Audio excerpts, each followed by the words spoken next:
এইটা আমার খুব সুন্দর একটা ঈদ হতে পারতো আপনাদের ভালোবাসা, আপনাদের সাপোর্টে, কিন্তু সেটা হয়নি।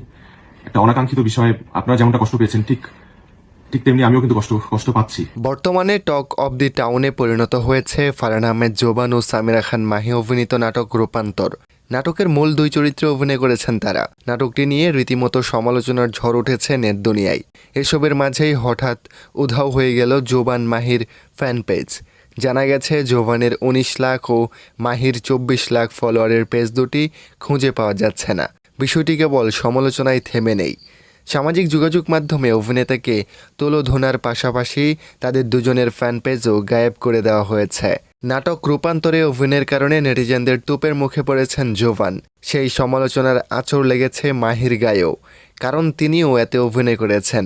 ফলে বাধ্য হয়ে ইউটিউব থেকে সরিয়ে নেওয়া হয়েছে রূপান্তর নাটকটি। সম্প্রতি দেশের একটি গণমাধ্যমে বিষয়টি নিয়ে কথা বলেছেন জোবান। তিনি বলেন, আমি বুঝতে পারছি না নাটকটি নিয়ে কেন এত সমালোচনা। নাটকটির ভিউ ৯০,০০০ হয়েছিল, কিন্তু বাকি মানুষ তো দেখেনি। আমার কাছে মনে হয় তারা নাটকটি না দেখেই সমালোচনা করছে।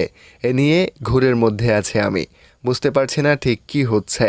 নাটকটির কেন্দ্রীয় চরিত্রে অভিনয়ের জন্য জোবানের বিরুদ্ধে বয়কটের ডাক দেওয়ার বিষয়টিকে উদ্দেশ্য প্রণোদিত বলে মনে করছেন এই অভিনেতা। জোবানের ভাষ্য, এটা হতে পারে উদ্দেশ্য প্রণোদিত, কেননা সামগ্রিকভাবে কথা বলার থেকে ব্যক্তিগত আক্রমণটাই বেশি হচ্ছে।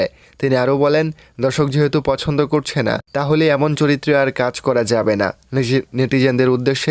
নেটিজেনদের উদ্দেশ্যে জোবান বলেন, ভেবেছি এটা নিয়ে একটা বিবৃতি দেব, সেখানে আমার সব কথা জানাবো। নাটকটি নির্মাণ করেছেন রাফাত মজুমদার রিঙ্কু। জোবান ছাড়াও অভিনয় করেছেন সামিরা খান মাহি, সাবেরি আলম, সমাপ্তির মাসুক। নাটকটি মুক্তির পর থেকে সামাজিক যোগাযোগ মাধ্যমে এই নাটক নিয়ে তুমুল আলোচনার চর্চা হয়েছে। নেট দুনিয়ায় বলা হচ্ছে ট্রান্সজেন্ডার নিয়ে নাটকটি বানানো হয়েছে। আরেকটি পক্ষ বলছে ট্রান্সজেন্ডার ইস্যুকে কেন্দ্র করে ভালোভাবে না জেনেই মন গড়া কথা বলছে নির্মাতারা। অন্য একটি পক্ষের দাবি ট্রান্সজেন্ডার কনসেপ্টকে প্রচারণা করা হচ্ছে।